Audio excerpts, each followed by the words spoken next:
1956 രണ്ട് ഫ്രഞ്ച് ജേർണലിസ്റ്റുകളുടെ മനസ്സിൽ ഉദിച്ചൊരു ആശയമാണ് ബാലൻ ഡിയോർ എന്ന് എത്ര പേർക്കറിയാം? ബാലൻ ഡിയോർ എന്ന് പറയുന്നത് ഫിഫയോ യുഎഫയോ ഒന്നും കൊടുക്കുന്ന ഒരു അവാർഡല്ല. ജസ്റ്റ് ഫ്രഞ്ച് ഫുട്ബോൾ അല്ലെങ്കിൽ ഫ്രാൻസ് ഫുട്ബോൾ എന്ന് പറയുന്ന മാഗസീൻ ഫ്രഞ്ച് ഫുട്ബോൾ ഫെഡറേഷനുമായിട്ട് കൊടുക്കുന്ന ഒരു അവാർഡാണ് ബാലൻ ഡിയോർ. പിന്നെ എങ്ങനെ ഒരു ഫെഡറേഷൻ കൊടുക്കുന്ന ഒരു അവാർഡ് ഇത്രയ്ക്ക് ഫേമസ് ആയി? മാത്രമല്ല, ബാലൻ ഡിയോർ നേടിയിട്ടുള്ള എല്ലാവരും ആ കൊല്ലം മികച്ച അതല്ലെങ്കിൽ അത് അർഹിക്കുന്നുണ്ടെന്ന് നിങ്ങൾക്ക് തോന്നുന്നുണ്ടോ? അതോ നിങ്ങൾക്കതിന് മറുവാക്യമുണ്ടോ? ഇതെല്ലാം നമുക്ക് ഇന്ന് ഡിസ്കസ് ചെയ്യാം. ഇതിൽ ബേസിക്കലി കോൺട്രവേഴ്സീസിനെ പറ്റി അങ്ങനെയൊന്നും ഡിസ്കസ് ചെയ്യുന്നില്ല. എന്താണ് ബാലൻ ഡിയോർ, അതെങ്ങനെയാണ് ഇവോൾവ് ചെയ്തതെന്നും അതിനകത്തുണ്ടാവാൻ സാധ്യതകളുള്ള ബയസിങ്ങും ഫൈനലി ലാസ്റ്റ് ക്വസ്റ്റ്യൻ, ബാലൻ ഡിയോർ തന്നെയാണോ ഏറ്റവും പരമോന്നത ബഹുമതി, അതെങ്ങനെ ഇവിടെ വരെ എത്തി എന്നൊക്കെ ഉള്ള ഒരു ചെറിയൊരു വീഡിയോ ആണ്. ഇതിപ്പോൾ അറിയത്തില്ലാത്തവർക്ക് ഷെയർ ചെയ്ത് കൊടുക്കാനും അറിയുന്നവർക്കാണെങ്കിലും നിങ്ങൾക്ക് പുതിയ അറിവുകൾ കിട്ടിയാലും സന്തോഷം. അപ്പം അതിലെ മെയിൻ കാര്യം എന്ന് വെച്ച് കഴിഞ്ഞാൽ, ഞാൻ നേരത്തെ പറഞ്ഞാൽ 1956 പേരുകൾ കൃത്യമായിട്ട് പറഞ്ഞാൽ ഗബ്രിയൽ ഹനോട്ട് എന്നും പറയുന്ന പ്ലസ് ജാക്കോസ് ഫെറാൻ എന്ന് പറയുന്ന രണ്ട് ഫ്രഞ്ച് ഫുട്ബോൾ ജേർണലിസ്റ്റുകളുടെ മനസ്സിൽ ഉദിച്ച ഒരു ആശയമാണ്. അപ്പോൾ അവരാദ്യം കറൻ്റ്ലി ഈ മാഗസീൻ്റെ പേര് ആദ്യം എന്ന് പറഞ്ഞാൽ മാഗസീൻ ഫുട്ബോൾ എന്നായിരുന്നു. 1944 മുതലാണ് ഇതിനെ ഫ്രാൻസ് ഫുട്ബോൾ മാഗസീൻ എന്നുള്ള പേര് വിളിച്ചു തുടങ്ങിയത്. അപ്പോൾ അന്ന് അവരുടെ മുമ്പിൽ ബെസ്റ്റ് യൂറോപ്യൻ പ്ലെയറിനെ കണ്ടുപിടിക്കുക എന്നുള്ളതായിരുന്നു. അപ്പം ആൾക്കാർക്ക് വോട്ടിടാം. ആദ്യമൊക്കെ ഇവർ കൊടുത്തുകൊണ്ടിരുന്നു. പിന്നെ യൂറോപ്പിലെ ജേർണലിസ്റ്റുകൾ തമ്മിൽ അല്ലെങ്കിൽ വോട്ടിംഗ് വഴി കൊടുത്തുകൊണ്ടിരുന്നു.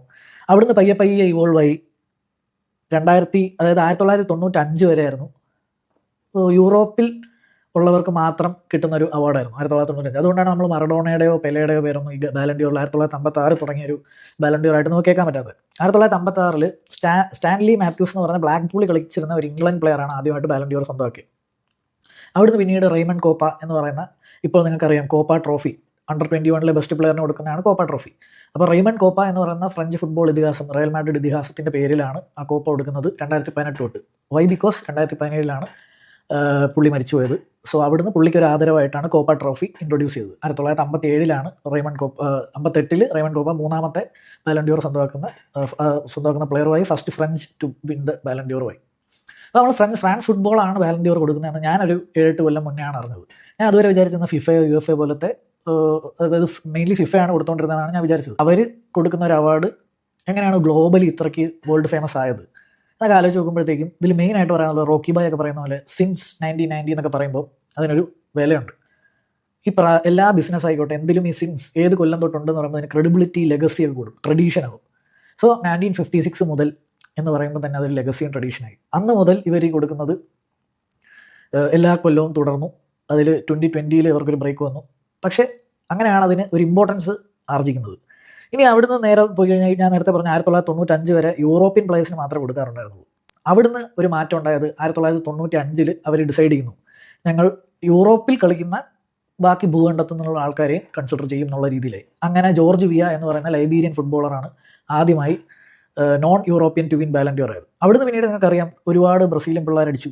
റൊണാൾഡോ നസാറി 2 പ്രാവശ്യം അടിച്ചു, കക്ക, റൊണാൾഡീനോ, റിവാൾഡോ എല്ലാവരും അടിച്ചു. പിന്നെ മെസ്സി 1 8 അടിച്ചു. അതിൽ മെസ്സി ഈ 6 പേർക്ക് നോൺ യൂറോപ്യൻസ് ആയിട്ട് കിട്ടിയിട്ടുള്ളൂ ബാലൻ ഡിയോർ. 2007 ആയപ്പോഴത്തേക്കും എന്തായെന്ന് പറഞ്ഞു കഴിഞ്ഞാൽ 2007 മുതൽ കുറച്ചുകൂടെ ഗ്ലോബലായി. ഇത്രയും കാലം യൂറോപ്പിൽ കളിച്ചുകൊണ്ടിരുന്ന അന്യ ഭൂഖണ്ഡക്കാർക്കല്ലേ കൊടുക്കാൻ പറ്റുള്ളൂ. 2007 മുതൽ ഇവർ ലോകത്തിലെ ഏത് ലീഗിൽ കളിക്കുന്നവരായാലും അവർക്കും പരിഗണന കൊടുത്തു. ഫോർ എക്സാമ്പിൾ ബ്രസീലിയൻ ലീഗിനൊക്കെ പരിഗണന കൊടുത്തു തുടങ്ങി 2007 തൊട്ട്. പക്ഷേ അതിൽ വലിയ കാര്യമില്ലാന്ന് നിങ്ങൾക്കും അറിയാം. അപ്പം അവിടുന്ന് 2007 തൊട്ട് 2016 വരെ ഇവർ നാഷണൽ ടീമിൻ്റെ ക്യാപ്റ്റൻസിനും കോച്ചസിനും കൂടെ ജേർണലിസ്റ്റുകൾ അല്ലാതെ വോട്ട് ചെയ്യാനുള്ള അവസരം കൊടുത്തിട്ടുണ്ട്. ഇതിൽ മെയിനായിട്ട് വരണമെന്ന് വെച്ച് കഴിഞ്ഞാൽ 2010 മുതൽ 2015 വരെ എന്താ സംഭവിച്ചത്? ഫിഫ ബാലൻ ഡിയോർ, അത് ഇവരുടെ കൂടെ കൊളാബറേറ്റ് ചെയ്ത് 2010 മുതൽ 15 വരെ ഫിഫ ബാലൻ ഡിയോർ എന്ന് പറഞ്ഞാണ് കൊടുത്തുകൊണ്ടിരുന്നത്. അതിനുശേഷം വീണ്ടും 2016 തൊട്ട് വീണ്ടും ഫിഫ മെൻസ് പ്ലെയർ അവാർഡ് എന്ന് പറഞ്ഞ് വേറെ ആക്കി ബാലൻ ഡിയോർ എന്നുള്ള രീതിയിലാക്കി. 2022 മുതലാണ് വേറെ കുറച്ച് ചേഞ്ചസ് വന്നത്. 2022 മുതൽ ഇവർ യൂഷ്വലി ഒരു കലണ്ടർ ഇയറിലെ പെർഫോമൻസിനാണ് അടിസ്ഥാനത്തിലാണ് കൊടുത്തുകൊണ്ടിരുന്നത്. 2022 മുതൽ ഇവരൊരു സീസണിൻ്റെ അടിസ്ഥാനത്തിലായി മാറ്റി. മാത്രമല്ല ഇത്തവണ, അതായത് ഇപ്പോൾ കറൻ്റ്ലി ഉള്ള സിസ്റ്റം എങ്ങനെയാണെന്ന് വെച്ച് കഴിഞ്ഞാൽ, ഫിഫ റാങ്കിങ്ങിൽ 100, അതായത് 100ാമത്തെ റാങ്ക് വരെയുള്ള ടീമുകളുടെ, അതായത് രാജ്യങ്ങളുടെ അവിടുന്ന് ഒരു സ്പെഷ്യൽ ജേർണലിസ്റ്റിന് വോട്ട് ചെയ്യാം. ഒരു രാജ്യത്തിൽ ഒരു ജേർണലിസ്റ്റിന് വോട്ട് ചെയ്യാം ഈ 100 രാജ്യങ്ങളിൽ. അപ്പോൾ അതിലൊന്നും നമ്മുടെ ഇന്ത്യ വരുന്നില്ലാത്തതുകൊണ്ട് ഇന്ത്യയിൽ നിന്ന് വോട്ടൊന്നുമില്ല. പക്ഷേ ബാക്കി 100 കൺട്രീസും വോട്ട് ചെയ്യും. അപ്പോൾ ഇതൊക്കെ എന്നിട്ട് ആ 100 പേര് വോട്ട് ചെയ്യുന്നത് എങ്ങനെയാണ്? എല്ലാ ജേർണലിസ്റ്റും വന്ന് അവരുടെ ടോപ്പ് 5 വോട്ട് ചെയ്യും ആ സീസണിൽ. ആ ടോപ്പ് 5 വോട്ട് ചെയ്തതിൽ എങ്ങനെയാണ് പോയിന്റ്സ് പോകുന്നതെന്ന് വെച്ചാൽ, ഇപ്പോൾ 100 പേരും വോട്ട് ചെയ്യുമല്ലോ. അപ്പോൾ ഇതിൽ പോയിന്റ് വൈസ് ആണ്. കുറേ, അതായത് ഫസ്റ്റ് പൊസിഷൻ കിട്ടുന്ന പ്ലെയറിന് 6 പോയിന്റും, അതായത് ഇപ്പം ഞാനൊരു ജേർണലിസ്റ്റാണ്, ഞാനിപ്പോൾ 5 പേരുടെ പേര് എഴുതുന്നു. അതിൽ ഞാൻ ആദ്യം പ്ലെയർ എഴുതുന്ന ആ പ്ലെയറിന് 6 പോയിന്റും, സെക്കൻഡ് കിട്ടുന്ന പ്ലെയറിന് 4 പോയിന്റും, പിന്നെ 3, 2, 1 എന്നുള്ള രീതിയിൽ പോയിന്റ്സ് ഡിവൈഡഡ് ആവും. അങ്ങനെ ഈ 100 പേര് ആകുമ്പോഴത്തേക്കും കുറേ പോയിന്റുകളാവില്ല. ഈ പോയിന്റ് എല്ലാം കൂട്ടിയും കുഴിച്ചൊക്കെ വരുമ്പോഴത്തേക്കും ഏറ്റവും കൂടുതൽ പോയിന്റ് ഉള്ളവർക്കാണ് ബാലൻ ഡി ഓർ കൊടുത്തുകൊണ്ടിരിക്കുന്നത്. 2022 മുതലുള്ള സിസ്റ്റമാണ് ഈ കൃത്യമായിട്ട് പറഞ്ഞത്. മാത്രമല്ല, ബാലോൺ ഡിയോർ എന്ന് പറയുന്ന വേർഡ് ശരിക്കും ട്രാൻസ്ലേഷൻ, അത് ഫ്രഞ്ച് വേർഡ് തന്നെയാണ്. ട്രാൻസ്ലേഷൻ എന്ന് പറഞ്ഞു കഴിഞ്ഞാൽ ഗോൾഡൻ ബോൾ, അതായത് ബാലോൺ എന്ന് പറഞ്ഞ ബോളെന്നും ഡിയോർ എന്ന് പറഞ്ഞു കഴിഞ്ഞാൽ of gold, ball of gold എന്ന് പറയുന്ന ഗോൾഡൻ ബോൾ. ഇങ്ങനെ ഒരു പ്രോസസ്സിൽ കൂടെയാണ് ഇവർ സെലക്ട് ചെയ്യുന്നത്. ഇനി ഇതിലത്തെ മെയിൻ പോയിന്റ് എന്ന് പറഞ്ഞു കഴിഞ്ഞാൽ, മേ ബി ഇതൊക്കെ കേട്ട് കഴിയുമ്പോൾ നിങ്ങൾക്ക് തന്നെ, അതായത് ഞാനിതിൽ കോൺട്രവേഴ്സീസ് ഡിസ്കസ് ചെയ്യാനല്ല, പക്ഷേ നിങ്ങൾക്ക് തന്നെ തോന്നാം ശരിക്കും ഇവർ അർഹിക്കുന്നതാണോ അല്ലാത്തതാണോ. ഒരു രണ്ടാമത്തെ ഒരു തോട്ട് ബാലൻ ഡി ഓറിനെ പറ്റി നിങ്ങൾക്ക് ഉണ്ടാവുകയാണെങ്കിൽ just let me know in the comments. അപ്പോൾ അതിൽ മെയിൻ ആയിട്ടുള്ളതെന്ന് വെച്ച് കഴിഞ്ഞാൽ, ഈ ജേർണലിസ്റ്റുകളൊക്കെ 100 മനുഷ്യർ ഒരു സാധനത്തിൽ പങ്കെടുക്കുമ്പോൾ 100 പേർക്ക് 100 രീതിയിലാണ്, സബ്ജക്റ്റീവാണ് ഒരാൾ കളിയെ നോക്കിക്കാണുന്നത്. അതിൽ മെയിനായിട്ടുള്ളതെന്ന് വെച്ച് കഴിഞ്ഞാൽ, ചിലർ അവരുടെ ലോക്കൽ ലീഗ്സ് ആയിരിക്കും ഫോളോ ചെയ്യുന്നത്, ചിലർ എലീറ്റ് ആയിട്ടുള്ള യൂറോപ്യൻ ലീഗ്സ് ആയിരിക്കും ഫോളോ ചെയ്യുന്നത്. മാത്രമല്ല, ഇപ്പം ഇതിൽ മെയിനായിട്ടുള്ളത് എന്തുകൊണ്ടെന്ന് വെച്ച് കഴിഞ്ഞാൽ, ഇതിലൊരു അറ്റാക്കിംഗ് ബയസ് വരും. ഫോർ എക്സാമ്പിൾ, ഇപ്പം സിറ്റി ട്രബിൾ വിൻ ചെയ്ത സീസൺ ആയിക്കോട്ടെ, സിറ്റി വിൻ ചെയ്ത സീസൺ ആയിക്കോട്ടെ, ഒരു എക്സാമ്പിൾ പറയുന്നത്, ഹാലൻഡ് എന്ന് പറയുന്ന ഒരാളുടെ ഹൈലൈറ്റ്സ് കാണുന്ന ഒരു ജേർണലിസ്റ്റിന് ഹാലൻഡ് ഗോൾ സ്കോർ ചെയ്യുന്നത് കാണാം. പക്ഷേ ഒരിക്കലും ആ ടീമിൽ എങ്ങനെയാണ് റോഡ്രി ഇത്ര ഇമ്പോർട്ടൻ്റ് ആണെന്ന് മനസ്സിലാൻ പറ്റില്ല. അതുപോലെ തന്നെ സ്കോർ ലൈൻസ് നോക്കുമ്പോഴത്തേക്ക് എപ്പോഴും അറ്റാക്കേഴ്സിനെ ഫേവർ ചെയ്താണ്. ഒരിക്കലും ഒരു മനുഷ്യന് എല്ലാ ലീഗും, ഇപ്പം ഞാനും എൻ്റെ സുഹൃത്തുക്കളും തമ്മിൽ ലീഗയും പ്രീമിയർ ലീഗിൻ്റെയൊക്കെ കോമ്പറ്റീറ്റീവ്നെസ്സിനെ പറ്റി തർക്കിക്കാറുണ്ട്. അപ്പോൾ അതിലൊക്കെ മെയിനായിട്ട് വരുന്നതെന്ന് വെച്ച് കഴിഞ്ഞാൽ, നീ കാണാറില്ലല്ലോ കളികളെല്ലാം. ഒരിക്കലും ഒരു മനുഷ്യൻ എല്ലാ കളിയും കാണാൻ പറ്റില്ല. അതുപോലെ തന്നെയാണ് ഇപ്പോൾ ജേർണലിസ്റ്റുകളുടെ കാര്യം പറഞ്ഞു കഴിഞ്ഞാൽ, അതും ഈ എന്താ പറയുക, ബ്രസീലിയൻ ലീഗും അങ്ങനത്തെ പല ലീഗുകൾ, അർജൻറ്റീന ലീഗൊക്കെ അടക്കം എല്ലാം കാണുക എന്ന് പറഞ്ഞാൽ നടക്കുന്ന കാര്യമില്ല. അപ്പോൾ കുറേയൊക്കെ ഈ ഹൈലൈറ്റ്സ് ഡ്രിവണൊക്കെ ആകുമ്പോഴത്തേക്കും ഗോൾസ് സ്പീക്ക് എന്നുള്ള രീതിയിലാവും, ഗോൾ കോൺട്രിബ്യൂഷൻസ് ഗോൾസ് സ്പീക്ക് എന്നുള്ള രീതിയിലാവും. അതുകൊണ്ട് തന്നെ അറ്റാക്കേഴ്സിന് ഫേവർ ചെയ്താണ് മാക്സിമം. നിങ്ങൾക്ക് തന്നെ നോക്കാം, ഇതിനകത്ത് ആകെ ഒരു തവണയാണ് ഒരു ഗോൾ കീപ്പർ, ലെവ്യാഷിൻ എന്ന് പറഞ്ഞിട്ട് റഷ്യൻ ഗോൾ കീപ്പറാണ് ബാലൻ ഡി ഓർ കിട്ടിയിട്ടുള്ളത്. അതും വർഷങ്ങൾക്ക് മുന്നേ. അതിനുശേഷം ഫ്രാൻസ് ബെക്കംബോർ എന്ന് പറഞ്ഞിട്ട് ഒരു നമുക്കറിയാവുന്ന ജർമ്മൻ ലെജൻഡ് ഉണ്ട്, CB ആയിരുന്നു, അയാൾക്ക് 2 പ്രാവശ്യം കിട്ടി. പിന്നെ മാത്യസ് സാമർ എന്ന് പറഞ്ഞ പ്ലെയറും ജർമ്മനാണ്, പുള്ളി CB ആയിട്ട്, CBയും ഒരു ഹൈബ്രിഡ് DM ഒക്കെ ആയിട്ട് കളിച്ച് പുള്ളിക്കും കിട്ടിയിട്ടുണ്ട്. അത് കഴിഞ്ഞിട്ട് നമുക്ക് എല്ലാവർക്കും അറിയാവുന്ന ഫാബിയോ കനവാരോ 2006 ഇറ്റലിയുടെ വേൾഡ് കപ്പ് വിന്നിംഗ് ക്യാപ്റ്റൻ ആയിരുന്നു, പുള്ളിക്കും കിട്ടി. അപ്പോൾ ടോട്ടലി പറഞ്ഞു കഴിഞ്ഞാൽ ഗോൾ കീപ്പറും ഡിഫൻഡേഴ്സും കൂടെ 4 പേർക്ക് ഈ ഇത്രയും കാലം ഒരു 70 കൊല്ലത്തെ ലെഗസിയിൽ കിട്ടിയിട്ടുള്ളൂ. ബാക്കിയെല്ലാം അറ്റാക്കേഴ്സിനും മിഡ്ഫീൽഡേഴ്സിനാണ്. ഇനി മിഡ്ഫീൽഡേഴ്സിൻ്റെ കഥ പറഞ്ഞാലും കുറവൊക്കെ തന്നെയാണ്. അപ്പം ഞാൻ പറഞ്ഞ പോലെ ഗോൾസ് സ്പീക്ക് എന്നുള്ള രീതിയിലാവും കാണുന്നത്. അപ്പം അങ്ങനെ തന്നെ ഒരു ബയസ് വരും. പ്ലസ് ഇനി എന്ന് വെച്ച് കഴിഞ്ഞാൽ മീഡിയ ഹൈപ്പ്. നമ്മളിപ്പോൾ PR-ൻ്റെ കാര്യങ്ങൾ പറയാനുണ്ട്. ഇപ്പോൾ യമാലിൻ്റെ കാര്യം ഫോർ എക്സാമ്പിൾ നോക്കിക്കഴിഞ്ഞാൽ, യമാലൊക്കെ എപ്പോഴും ലൈം ലൈറ്റ് നിൽക്കുന്ന ഒരു പ്ലെയറാണ്. യമാൽ ഈസ് ഒബ്വിയസ്ലി ടാലൻറ്റഡ്, നല്ല പ്ലെയറാണ്, ഒന്നും ഞാൻ പറയുന്നില്ല. പക്ഷേ എന്ന് വെച്ച് കഴിഞ്ഞാൽ, ഇപ്പോൾ റഫീനയ്ക്ക് കിട്ടുന്നതിനേക്കാൾ എക്സ്പോഷർ, അല്ലെങ്കിൽ സലയ്ക്ക് കിട്ടുന്നതിനേക്കാൾ എക്സ്പോഷർ യമാലിനുണ്ട്. അപ്പം മീഡിയ ഹൈപ്പ്, പോപ്പുലാരിറ്റി എന്നൊക്കെ പറയുന്നതിന് വലിയൊരു പങ്കുണ്ട്. അപ്പം നമുക്ക് എപ്പോഴും ന്യൂസ് നിറഞ്ഞു നിൽക്കുമ്പോൾ എന്തൊക്കെയോ ചെയ്തു എന്നുള്ളൊരു സാധനമുണ്ട്. പിന്നെ ഉണ്ടാവാനുള്ള സാധ്യത എന്ന് വെച്ച് കഴിഞ്ഞാൽ, റീജിയണൽ ബയസ് ഉണ്ടാകാറുണ്ട്. അതായത് നിങ്ങളുടെ റൈവൽ രാജ്യത്തുള്ള ഒരാൾക്ക് കൊടുക്കാതെ, ഇപ്പോൾ ഉദാഹരണത്തിന് അർജൻറ്റീന, ബ്രസീൽ ആയിട്ടുള്ള റൈവലറി നമുക്കറിയാം. അതുകൊണ്ട് തന്നെ അർജൻറ്റീനൻ പ്ലെയറിനെ മാക്സിമം ടോപ്പ് പൊസിഷൻസ് കൊടുക്കാതിരിക്കാൻ ബ്രസീലിയൻ ജേർണലിസ്റ്റുകൾക്ക് നോക്കാം. അതായത് ഇത് ഇൻസൈഡ് റൈവലറീസ് ഒരുപാടുണ്ട്. ഇതിൽ വളരെ ഇൻട്രസ്റ്റിംഗ് ആയിട്ടുള്ള, നിങ്ങൾക്ക് വളരെ റീസെൻ്റ് ആയിട്ട് നോക്കാമെന്ന് വെച്ച് കഴിഞ്ഞാൽ, മുഹമ്മദ് സലാ എന്ന് പറയുന്ന ഒരു അബ്സല്യൂട്ട് സ്റ്റണ്ണർ സീസണായിരുന്നു കഴിഞ്ഞത്. അതുപോലെ തന്നെ നമ്പേഴ്സ് ഇനി അടുത്ത് ഒരു പ്രീമിയർ ലീഗിൽ ഒരു പ്ലെയർ ഇത്ര അസിസ്റ്റും ഗോളും കോൺട്രിബ്യൂട്ട് ചെയ്യുമെന്ന് വെച്ച് കഴിഞ്ഞാൽ എനിക്കറിയില്ല.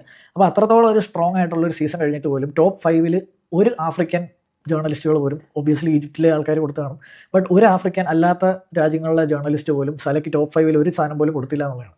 സോ ഇതിൽ റീജിയണൽ റൈവലറീസ് ഉണ്ടാകാറ്, അങ്ങനത്തെ കുറേ സാധനങ്ങളുണ്ടാകും. പിന്നെ ഉണ്ടാകാൻ സാധ്യതയുള്ള ബയസാണ് റീസെൻസി ബയസ്. അതായത് തൊട്ടടുത്ത് അവസാനം നടന്ന കുറച്ച് കാര്യങ്ങൾ. ഇപ്പം ഡെംബലയുടെ കാര്യം എടുത്ത് തന്നെ കഴിഞ്ഞാൽ തന്നെ ജനുവരി തൊട്ടാണ്, പക്ഷേ ഡെംബലയ്ക്ക് കുറച്ചുകൂടെ ടാക്ടിക്കൽ സ്വിച്ച് കിട്ടി, ഒരു ഫോൾസ് 9 ആയി തുടങ്ങിയ ശേഷമാണ് ഡെംബല ഇത്ര നമ്പേഴ്സ് ഇട്ടത്. ഡെംബലെ ഡിസേർവിങ് അല്ലെന്നല്ല ഞാൻ പറഞ്ഞത്. പക്ഷേ എന്ന് വെച്ച് കഴിഞ്ഞാൽ റീസെൻസി ബയസ് എന്ന് പറയുന്നൊരു സത്യമാണ്. ഒരു ആവറേജ് സീസണായ ഒരു ലാസ്റ്റ് 3-4 മാസം കൊണ്ട് വേണമെങ്കിൽ കവറപ്പ് ചെയ്യാം. ഇത് അടുത്ത പ്രശ്നമാണ്. ഇനി വലിയൊരു പ്രശ്നമായിട്ട് കോൺട്രവേഴ്സി ആയിട്ട് നിലനിൽക്കുന്ന ഒരു സാധനമാണ് ട്രോഫി ബയസ്. അതായത് വേൾഡ് കപ്പോ ചാമ്പ്യൻസ് ലീഗോ നിങ്ങൾ അടിച്ചു കഴിഞ്ഞാൽ, നിങ്ങളൊരു അറ്റാക്കറും കൂടെ ആണെങ്കിൽ നിങ്ങൾ ഹാഫ് വേ ബാലൻ ഡി ഓറിന് അടുത്തെത്തി. ഇപ്പോൾ വേൾഡ് കപ്പ് മാത്രം നോക്കിയിട്ട് ബാലൻ ഡി ഓർ കൊടുത്തിട്ടുണ്ട്, അല്ലെങ്കിൽ UCLൻ്റെ പെർഫോമൻസ് കൊണ്ട് മാത്രം. അപ്പോൾ ഈ 2 ട്രോഫികൾ ഭയങ്കര ഇമ്പോർട്ടൻ്റ് ആണ്. അപ്പോഴും ഒരു ആലോചിക്കുക, ഗ്ലോബലി ഉള്ളൊരു അവാർഡാണ്. അപ്പം യൂറോപ്പിലത്തെ മാത്രം UCL നോക്കിയിട്ട് മാത്രമാണ് കൊടുക്കുന്നത്. മാത്രമല്ല, കോപ്പ അമേരിക്ക വിൻ ചെയ്തെന്നും പറഞ്ഞിട്ട് മെസ്സിക്ക് കൊടുത്തിട്ടുണ്ട്. അത് കോൺട്രവേഴ്ഷ്യൽ ആക്കാൻ പറഞ്ഞതല്ല. പക്ഷേ എന്ന് വെച്ച് കഴിഞ്ഞാൽ, ഇപ്പം കോപ്പ അമേരിക്കയ്ക്ക് കിട്ടുന്ന ഇമ്പോർട്ടൻസ് ആഫ്രിക്കൻ കപ്പിന് കിട്ടാറില്ല. അപ്പം ഇതിൽ ഗ്ലോബലി കൊടുക്കുന്ന ഒരു അവാർഡാണ് എന്ന് ഇവരിപ്പോഴും പറയുമ്പം പോലും ഇതിൽ ശരിക്കും പറഞ്ഞു കഴിഞ്ഞാൽ നല്ല രീതിയിൽ യൂറോപ്യൻ ബയസ് ഉണ്ടാകാറുണ്ട്. പിന്നെ യൂറോപ്പിൽ കളിക്കുന്ന പ്ലേയേഴ്സിന് ബയസ് എന്തായാലും ഉണ്ട്. അതാണ് ഞാൻ ഉദ്ദേശിച്ചത്. യൂറോപ്യൻ ബയസ് എന്നല്ല, യൂറോപ്പിൽ കളിക്കുന്ന ഒരു പ്ലേയേഴ്സിന് എന്തായാലും ബയസ് ഉണ്ടാവും. പിന്നത്തെ കാര്യമെന്ന് വെച്ചാൽ ഇത് തന്നെയാണ് വിസിബിലിറ്റി ബയസ് എന്ന് പറയുന്നത്. അതായത് വലിയ വലിയ ക്ലബ്ബുകൾ കളിച്ച് കഴിഞ്ഞാൽ നിങ്ങൾക്ക് കുറച്ചുകൂടെ വിസിബിലിറ്റി കിട്ടും. ഒരുപാട് 100-ൽ ഒരു 80, 85, 90 സ്പോർട്സ് ജേർണലിസ്റ്റുകളും നിങ്ങൾ വലിയ ഇപ്പോൾ ബാഴ്സലോണയോ അല്ലെങ്കിൽ റയൽ മാഡ്രിഡോ അല്ലെങ്കിൽ വലിയ വലിയ ക്ലബ്ബുകൾ കളിക്കുന്നത് വെച്ചിട്ട് നിങ്ങൾക്ക് വിസിബിലിറ്റി കിട്ടും. അപ്പോൾ അതൊരു ടൈപ്പ് ഓഫ് ബയസ് ആണ്. അപ്പോൾ ഇത്രയും ഇങ്ങനത്തെ ഒരുപാട് കൈൻഡ് ഓഫ് ബയസുകൾ എന്തായാലും ആൾക്കാരെ ഫേവർ ചെയ്യുന്നുണ്ടാവും, അല്ലെങ്കിൽ ചിലരെ ഇകഴ്ത്തി കാണാൻ ചിലപ്പോൾ പ്രേരിപ്പിക്കുന്നുണ്ടാവും. അപ്പം ഇതൊക്കെയാണ് ഇതിനകത്ത് വരാൻ സാധ്യതയുള്ള കുറച്ച് ബയസുകൾ. ഇനി നമുക്ക് കുറച്ച് കോൺട്രവേഴ്സീസ് എങ്ങനെയൊക്കെ ഉണ്ടാകുന്നു എന്നുള്ളതാണ്. ആരൊക്കെ എന്ത് കോൺട്രവേഴ്സി ഉണ്ടാക്കുന്നുള്ളത്. ഇതിൽ മെയിൻ പ്രശ്നം എന്ന് വെച്ച് കഴിഞ്ഞാൽ ചില അവാർഡുകൾ, അതായത് ചില വർഷത്തെ അവാർഡുകൾ കൊടുക്കുമ്പോൾ നിങ്ങൾ നാഷണൽ ടീമിൻ്റെ ഇമ്പോർട്ടൻസിനും ട്രോഫികൾക്കും ഇത് കൊടുക്കുമ്പോൾ ചിലയിടത്ത് തന്നെ അതേ രീതി കോൺട്രഡിക്റ്റ് ചെയ്യുന്ന രീതിയിൽ ട്രോഫികളില്ലെങ്കിൽ ഇൻഡിവിജ്വൽ പെർഫോമൻസുകൾക്ക് കൊടുത്തിട്ടുണ്ട്. അതിൽ 1-2 ഉദാഹരണങ്ങൾ പറഞ്ഞ് നമുക്ക് അങ്ങോട്ട് പോകാം. ഇതിൽ ഒരു കാര്യം കൂടെ മെയിനായിട്ട് പറയുകയെന്ന് വെച്ച് കഴിഞ്ഞാൽ നറേറ്റീവ് എന്ന് പറയുന്നത് ഭയങ്കര ഇമ്പോർട്ടൻ്റ്. അതായത് ഒരു ഫെയറി ടെയിൽ കഥ കേൾക്കുന്നത് പോലെയോ അങ്ങനത്തെ വല്ല കുറച്ച് ഇൻസ്പയറിംഗ് ആയിട്ടുള്ള സാധനങ്ങളുണ്ടെങ്കിൽ നിങ്ങൾക്ക് അവിടെയും ഒരു ബെനിഫിറ്റ് കിട്ടും. ഇതിൽ ഞാൻ പറഞ്ഞ പോലെ 2021 മെസ്സിക്ക് അവാർഡ് കിട്ടുന്ന കോപ്പ അമേരിക്കയിലോട്ടുള്ള 21-22 കോപ്പ അമേരിക്കയിലോട്ട്, അതായത് കുറേ കാലത്തിന് ശേഷം അർജൻറ്റീനയ്ക്ക് ഒരു ഇൻ്റർനാഷണൽ ട്രോഫി അടിച്ചു കൊടുത്തു എന്നുള്ളൊരു നറേറ്റീവ് അവിടെ ഉണ്ട്. 2018 മോഡ്രിച്ചിന് കിട്ടിയെന്ന് വെച്ച് കഴിഞ്ഞാൽ മോഡ്രിച്ചിന് സിമിലറായിട്ട് ഇപ്പം റൊണാൾഡോയുടെ ആയിട്ടുള്ള റയൽ മാഡ്രിഡ് തന്നെയാണ് കളിക്കുന്നത്. പക്ഷേ സിമിലർ ആയിട്ടുള്ളതാണെങ്കിൽ ക്രൊയേഷ്യ എന്ന് പറയുന്ന ഒരു അണ്ടർഡോഗ്സിനെ വെച്ച് UCL ഫൈനൽ വരെ പോയി എന്നുള്ള വേൾഡ് കപ്പ് ഫൈനൽ വരെ പോയി എന്നുള്ളതാണ് അവിടുന്ന് വരുന്ന നറേറ്റീവ്. അപ്പോൾ ഈ നറേറ്റീവ്സ് എന്ന് പറയുന്നത് ഫെയറി ടെയിൽ എന്നൊക്കെ പറയുന്ന അണ്ടർഡോഗ്സിനെ കൊണ്ട് ജയിക്കുക എന്നൊക്കെ പറയുന്നത് എന്തുകൊണ്ടും കുറച്ചുകൂടെ വിസിബിലിറ്റി കിട്ടുന്നൊരു സാധനമാണ്. അതിന് കുറച്ചുകൂടെ ഒരു ഗ്ലാമർ കിട്ടുന്നൊരു സാധനമാണ്. അപ്പോൾ ഇനി കോൺട്രവേഴ്സീസിലോട്ട് പോയി കഴിഞ്ഞാൽ ഇപ്പോൾ ഞാൻ ഒരു 3 വർഷത്തിൻ്റെ ഇത് പറഞ്ഞ് അത് അങ്ങോട്ടും ഇങ്ങോട്ടും നോക്കിയാൽ തന്നെ നിങ്ങൾക്ക് ഇതിനകത്തുള്ള കുറച്ച് മിസ്മാച്ചസ് മനസ്സിലാവും, ഇതിന് കുറച്ച് പ്രശ്നങ്ങൾ മനസ്സിലാവും. 2013 റിബറി എന്ന് പറയുന്ന പ്ലെയർ ബയൺ മ്യൂണിക്കിൽ ട്രിബിൾ വിൻ ചെയ്ത പ്ലെയറാണ്. അതേസമയം 2013 റയൽ മാഡ്രിഡ് ട്രോഫിലെസ് ആയിട്ട് പോയ ഒരു സീസണും കൂടെയാണെന്നാണ് എൻ്റെ ഒരു ഓർമ്മ. അന്ന് കിട്ടിയത് റൊണാൾഡോയ്ക്കാണ്. അന്ന് പറഞ്ഞിരുന്ന കാരണം എന്ന് പറയുന്നത് ടീം ട്രോഫീസിനേക്കാളും വലുത് ഇൻഡിവിജ്വൽ ടൈറ്റിൽസ്, ഇൻഡിവിജ്വൽ റെക്കോർഡ്സ് ആണെന്നാണ് പറഞ്ഞിരുന്നത്. അതേസമയം 2021 ലെവൻഡോസ്കിക്ക് ഒരു ജേർഡ് മുല്ലറിനേക്കാളും ഉള്ള റെക്കോർഡ് തകർത്തുള്ളൊരു വലിയ, മാത്രമല്ല 2020 കോവിഡ് കാരണം ക്യാൻസൽ ചെയ്തു എന്നുള്ളത് ഓർക്കുക. അന്ന് ലെവൻഡോസ്കി ട്രിബിളൊക്കെ അടിച്ചിരിക്കുന്ന ടൈമാണ്. അടിപൊളി ഔട്ട്പുട്ടുണ്ട്. അപ്പം നമ്മൾ നോക്കുമ്പോൾ 2020, 2021 ചേർത്ത് കൊടുക്കുന്നതാണ് അതിലൊരു ശരി. 2021 അത്രയും വലിയ റെക്കോർഡ് ഉണ്ടായിട്ടും, അതായത് ഇൻഡിവിജ്വൽ റെക്കോർഡ്സ് ഉണ്ടായിട്ടും മെസ്സി കോപ്പ അമേരിക്കയിലോട്ട് അർജന്റീന ഗൈഡ് ചെയ്തു എന്ന് പറഞ്ഞുള്ള രീതിയിലുള്ള നാരേറ്റീവ് അവിടെ കയറി പ്ലേ ചെയ്തു. അതേസമയം റിബറിയുടെ കേസിൽ ടീം അല്ലായിരുന്നു ഇമ്പോർട്ടൻറ്റ്, ഇൻഡിവിജ്വൽ ആയിരുന്നു ഇമ്പോർട്ടൻറ്റ്. അതേപടി തന്നെ 2018 തന്നെ റൊണാൾഡോയ്ക്ക് ഇൻഡിവിജ്വൽ റെക്കോർഡ്സ് കൂടുതലുണ്ടായിട്ടും മോഡ്രിച്ചിന് കിട്ടിയത് നാരേറ്റീവ്സ് ഉള്ളതുകൊണ്ടാണ്. അപ്പോൾ ഇത് തന്നെ അങ്ങോട്ടും ഇങ്ങോട്ടും നോക്കിക്കഴിഞ്ഞ് കഴിഞ്ഞാൽ അതിൽ നിങ്ങൾക്കൊരു മിസ്മാച്ച് കാണാൻ പറ്റും. അതിൽ ചിലയിടത്ത് കൊടുക്കുന്നു, ചിലയിടത്ത് അപ്ലൈ ചെയ്യുന്ന റൂൾസ് അല്ല ചിലയിടത്ത് അപ്ലൈ ചെയ്യുന്നത്. അപ്പോൾ എൻ്റെ ഒരു അഭിപ്രായത്തിൽ ഇത് മൊത്തത്തിൽ സബ്ജക്റ്റീവ് ആയിട്ടുള്ളൊരു കാര്യമാണ്.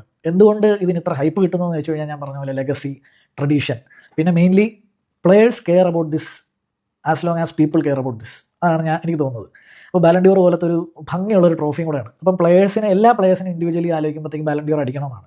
അപ്പോൾ എങ്ങനെയാണ് ഒരു ഫ്രഞ്ച് ഫുട്ബോൾ ഫെഡറേഷൻ അല്ലെങ്കിൽ ഫ്രഞ്ച് മാഗസിൻ കൊടുക്കുന്ന ഒരു ജേർണലിസ്റ്റുകളുടെ ഒരു അവാർഡായിട്ടുള്ള ഒരു അവാർഡ് എന്തുകൊണ്ടാണ് ആൾക്കാർക്ക് പ്ലേയേഴ്സിന് ഇത്ര ആവശ്യം എന്ന് വെച്ച് കഴിഞ്ഞാൽ അത് കാലാകാലങ്ങളായിട്ട് കൊടുത്തു വരുന്നത് കൊണ്ടും അതിന് അത്രയ്ക്കൊരു ട്രഡീഷൻ ഉള്ളത് കൊണ്ടും, പിന്നെ മെസ്സി റൊണാൾഡോ റൈവൽറിയുടെ ഇടയിൽ വരുന്നതും മെസ്സി റൊണാൾഡോ ഒക്കെയാണ് ഇതിന് കുറച്ചുകൂടെ, ഈ റൈവൽറി തന്നെയാണ് അതിന് കുറച്ചുകൂടെ ഒരു മാറ്റ് കൂട്ടി കൊടുക്കുക എന്ന് പറയില്ലേ, അത് കൊടുത്തിരിക്കുന്നത്. അപ്പം നമുക്ക് ഒരുപാട് പേരുടെ പേര് പറയാം. ഇപ്പോൾ പൊസിഷൻ ബയസ് എന്ന് പറയുന്നത്, ഇപ്പോൾ എൻ്റെ അടുത്ത് വെച്ച് കഴിഞ്ഞാൽ നമുക്കൊരിക്കലും ഒരു best footballer of the season എന്ന് ചോദിക്കാൻ പറ്റില്ല. ഇപ്പോൾ ഞാൻ എത്രയൊക്കെ നിങ്ങൾ ഗോൾസാണ് മാച്ചസ് വിൻ ചെയ്യുന്നതെന്ന് പറഞ്ഞു കഴിഞ്ഞാലും അപ്പുറത്തും ഗോൾ കയറണ്ടേ. അപ്പുറത്ത് ഗോൾ കയറാതെ കാക്കുന്ന ആരൊക്കെയാണ്? മിഡ്ഫീൽഡേഴ്സും ഡിഫൻഡേഴ്സും ഗോൾ കീപ്പേഴ്സും ഒക്കെ അടങ്ങുന്ന ഒരു യൂണിറ്റാണ്. അപ്പോഴത്തേക്കും ഇതിൽ മെയിൻ പ്രശ്നം വരുന്നതെന്ന് വെച്ച് കഴിഞ്ഞാൽ നിങ്ങൾക്ക് എപ്പോഴും ഒരു അറ്റാക്കേഴ്സിന് ഒരു ഫേവറിസം വരും. അതുകൊണ്ട് തന്നെ എനിക്ക് റോഡ്രി, ഇപ്പോൾ ഞാനൊരു യുണൈറ്റഡ് ഫാൻ ആണെങ്കിൽ റോഡ്രി അടിച്ചപ്പോഴത്തേക്ക് എനിക്ക് സന്തോഷം ഉണ്ടായിരുന്നു. കാര്യം വെച്ച് കഴിഞ്ഞാൽ റോഡ്രിയെ പോലൊരു പ്ലെയർ അതിന് തൊട്ട് മുന്നത്തെ സീസണിൽ ട്രിബിൾ അടിച്ചു, അതിൻ്റെ അടുത്തുള്ള സീസണിൽ യൂറോസിലൊക്കെ അടിപൊളിയായിട്ട് കളിച്ചു, സിറ്റിക്ക് പ്രീമിയർ ലീഗ് അടിച്ചു. ഇങ്ങനെ നിൽക്കുന്ന ഒരു പ്ലെയറിന് പിന്നെ ഇനി എന്താണ് ഒരു CDM കൂടുതൽ ചെയ്യേണ്ടതെന്ന് ഞാൻ ആലോചിച്ചു, ഒരു ബാലൻഡിയോർ കിട്ടാൻ. സോ ബാലൻഡിയോർ എന്ന് പറയുന്നത് ഒരു ലാസ്റ്റ് വാക്കല്ല. അപ്പോൾ ബാലൻഡിയോർ കിട്ടാത്ത പ്ലേയേഴ്സ് മോശം എന്നൊന്നുമല്ല, എന്തായാലും അറ്റാക്കേഴ്സ് പ്ലേയേഴ്സ് ഉണ്ട്. നമുക്കൊരിക്കലും എല്ലാ പ്ലേയേഴ്സിനും ഇതുവരെ ഒരു ഫുൾ ബാക്ക് പോലും ഒരു ബാലൻഡിയോർ അടിച്ചിട്ടില്ല. അപ്പോൾ ഒരു ഫുൾ ബാക്ക് ചെയ്യുന്ന ഡ്യൂട്ടിക്ക് ഒരു അറ്റാക്കറിന് ചെയ്യാൻ പറ്റണമെന്നില്ല. അപ്പോൾ ഓരോ പൊസിഷൻസിനും ഓരോതായിട്ടുള്ള ഡ്യൂട്ടി ഉണ്ട്. എല്ലാം ഒരിക്കലും ഒരു ബെസ്റ്റ് ഫുട്ബോളർ, ഇപ്പോൾ എൻ്റെ അടുത്ത് ബെസ്റ്റ് ക്രിക്കറ്റർ ആരാന്ന് വെച്ച് കഴിഞ്ഞാൽ ബെസ്റ്റ് ബാറ്റ്സ്മാൻ ആരാണെന്ന് പറയാം, ബെസ്റ്റ് ബോളർ ആരാണെന്ന് പറയാം, അല്ലെങ്കിൽ ബെസ്റ്റ് ഓൾറൗണ്ടർ ആരെന്ന് പറയാം. മെയിൻലി ബെസ്റ്റ് ഓൾറൗണ്ടറിനാണ് ബെസ്റ്റ് ക്രിക്കറ്റർ എന്ന് കൊടുക്കേണ്ടത് ശരിക്കും. പക്ഷേ എന്ന് വെച്ച് കഴിഞ്ഞാൽ ഓരോരുത്തർക്കും ഓരോ ഡ്യൂട്ടീസ് ഉണ്ട്. അത് കൃത്യമായി ചെയ്യുന്നതിലൂടെയാണ് നമുക്ക് വിജയം കിട്ടുന്നത്. അപ്പം ബാലൻഡിയോർ എന്ന് പറയുന്നത് ഒബ്വിയസ്ലി കുറേ ബയസും പോപ്പുലാരിറ്റിയും ഹൈപ്പും PR-ഉം ഒക്കെ അടങ്ങിയിട്ടുള്ള ജേർണലിസ്റ്റുകൾ കൊടുക്കുന്ന ഒരു ട്രോഫിയാണെന്ന് നിങ്ങൾ ആലോചിച്ച് നോക്കുക. മാത്രമല്ല നിങ്ങൾ ഇനി അടുത്ത പ്രാവശ്യം ഒരാൾ ബാലൻ ഡി ഓർ പൊക്കുമ്പോഴത്തേക്കും എന്തുകൊണ്ട് ഇയാൾ അല്ലെങ്കിൽ എന്തുകൊണ്ട് മറ്റേ ആളായില്ല എന്നുള്ളത് കുറച്ചുകൂടെ കൺസ്ട്രക്റ്റീവായിട്ട് നിങ്ങൾക്ക് ചിന്തിക്കാൻ ഈ വീഡിയോ ഹെൽപ്ഫുള്ളായെന്ന് വിചാരിക്കുന്നു. ബിക്കോസ് ആ പ്രോസസ്സ് അറിഞ്ഞാലാണ് നമുക്ക് കൃത്യമായിട്ട് ഇത് മനസ്സിലാക്കാൻ പറ്റുക. അപ്പോൾ അറിയുന്നവരാണെങ്കിൽ ഓക്കെ, അറിയാത്തവർക്ക് പുതിയൊരു അറിവ് പറഞ്ഞു തന്നതിൽ എനിക്ക് സന്തോഷമേ ഉള്ളൂ. മാത്രമല്ല ഇതിൽ ഞാൻ പറഞ്ഞു വെച്ച് കഴിഞ്ഞാൽ ചിലയിടത്ത് 2006 വേൾഡ് കപ്പ് 2002 വേൾഡ് കപ്പൊക്കെ ബാലൻ ഡി ഓറിന് മെയിനായിട്ട് പരിഗണിക്കുന്നു, 2022 18 ഒക്കെ പരിഗണിക്കുന്നു. അതേസമയം 2014 10 പരിഗണിക്കുന്നില്ല. അങ്ങനെ കുറേ മിസ്മാച്ചസ് ത്രൂ ഔട്ടുണ്ട്. 2010 നിങ്ങൾക്ക് നോക്കിയാൽ ഇൻ്ററുമായിട്ട് ട്രിബിൾ അടിച്ച് നെതർലാൻഡ്സിനെ കാലാകാലങ്ങൾക്ക് ശേഷം വേൾഡ് കപ്പ് ഫൈനലിൽ കൊണ്ടുപോയ സ്നെയ്ഡർക്ക് അവിടെ മെസ്സിയുടെ മുന്നിൽ മുട്ടുകുത്താണ്. മെസ്സിയുടെ അടിപൊളി ഒരു ഇൻഡിവിജ്വൽ സീസൺ എന്ന് പറഞ്ഞിട്ട് അപ്പോൾ ടീം ട്രോഫീസോ നാഷണൽ ടീമോ ഒന്നുമല്ല. അങ്ങനെ ഒരുപാട് മിസ്മാച്ചസ് ഉണ്ട്. 2008 മുതൽ 2012 വരെ സ്പെയിനിൻ്റെ ഗോൾഡൻ ജനറേഷനിലെ കിടില മിഡ്ഫീൽഡേഴ്സിൽ ഒരാൾക്ക് പോലും ബാലൻ ഡി ഓർ കിട്ടിയിട്ടില്ല. എന്ന് കരുതി ഒരു മോശം പ്ലേയേഴ്സ് ആവുമോ? ഒരിക്കലുമില്ല.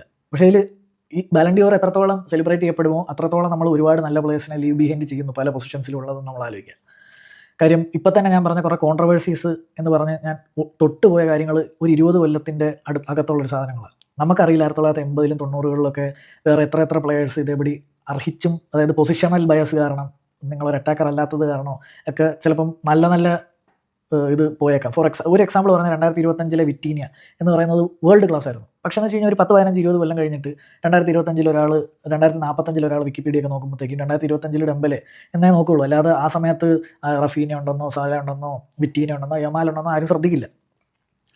അപ്പോൾ once you are into the history you are celebrated your crown. അതുകൊണ്ടാണ് ആ പ്ലേയേഴ്സിനൊക്കെ അത്ര ആഗ്രഹം. സോ നെക്സ്റ്റ് ടൈം നിങ്ങൾ ചിന്തിച്ച് നോക്കുക, എന്താണ് നിങ്ങൾക്ക് ഈ വീഡിയോനെ പറ്റി കമൻസ് എന്നും, അതായത് ബാലൻ ഡി ഓറിനെ പറ്റി നിങ്ങൾക്ക് തോന്നുന്ന കമൻസ് നിങ്ങളും ഷെയർ ചെയ്യുക. കാര്യം എന്ന് വെച്ച് കഴിഞ്ഞാൽ ഒരിക്കലും ഇപ്പം വേറൊരു ക്വസ്റ്റ്യൻ കൂടെ ഇടുകയാണ്. അതായത് ഇപ്പം ഉപമയാങ് എന്ന് പറയുന്ന പ്ലെയർ ഗാബോൺ എന്ന് പറയുന്ന രാജ്യത്ത് നിന്നായിരുന്നു. ഗാബോൺ എന്ന് പറയുന്ന രാജ്യം ആഫ്രിക്കയിലുള്ള ഒരു രാജ്യമാണ്, എൻ്റെ ഒരു ഓർമ്മ ശരിയാണെങ്കിൽ. അപ്പോൾ ഈ രാജ്യത്തിന് ആക്ച്വലി നമ്മുടെ ഇന്ത്യയുടെ സെയിം ലെവൽസ് ഓഫ് ഫുട്ബോൾ അതായത് റാങ്കിങ് ആണുള്ളത്. അപ്പോൾ ഞാൻ ചോദിക്കുന്നതെന്ന് വെച്ച് കഴിഞ്ഞപ്പം അത്ര നല്ല കൺട്രിയിൽ നിന്ന് അതായത് നല്ലൊരു നാഷണൽ ടീം ഇല്ലാത്തൊരു കൺട്രിയിൽ നിന്ന് വരുന്ന ഒരു കിടിലം പ്ലെയറിന് അപ്പം ഒരു നാഷണൽ ട്രോഫി കിട്ടാത്തതിൻ്റെ പേരിൽ കൊടുക്കാതിരിക്കുകയോ കൊടുക്കുമോ ബാലൻ ഡി ഓർ? ഇപ്പം ഹാലൻഡിൻ്റെ കാര്യം പറഞ്ഞാൽ പോലും നോർവേ ഒക്കെ ഒരു കൺട്രി ട്രോഫി അടിക്കുക എന്ന് പറയുന്നത് കുറച്ച് പാടുള്ള കാര്യമാണ്. അപ്പം ഒരു വേൾഡ് കപ്പ് സീസണോ യൂറോ സീസണോ ഒക്കെ വരുമ്പോഴത്തേക്കും മൊത്തത്തിൽ ഹാലൻഡ് എന്ന് പറയുന്ന ഒരാൾ അവിടെ അങ്ങ് പോവുകയാണ്. അല്ലെങ്കിൽ ഈ മറ്റേതൊക്കെ പോലെ വീണ്ടും മിസ്മാച്ചസ് നടത്തി ഇൻഡിവിജ്വൽ റെക്കോർഡ് നോക്കുന്നു, ഒരു സമയത്ത് അല്ലാത്ത സമയത്ത് കൺട്രി റെക്കോർഡ് നോക്കുന്നു എന്നൊക്കെ പറഞ്ഞിട്ടുള്ള പരിപാടി അങ്ങോട്ട് ഇങ്ങോട്ട് നടക്കും. സോ ഇതൊക്കെയാണ് എനിക്ക് നിങ്ങളോട് ഷെയർ ചെയ്യാൻ തോന്നിയത് ബാലൻ ഡി ഓറിനെ പറ്റി. നിങ്ങളുടെ കമൻസ് താഴെ എഴുതുമല്ലോ. മറ്റൊരു വീഡിയോയുമായി വീണ്ടും കാണുന്നവരെ ബൈ.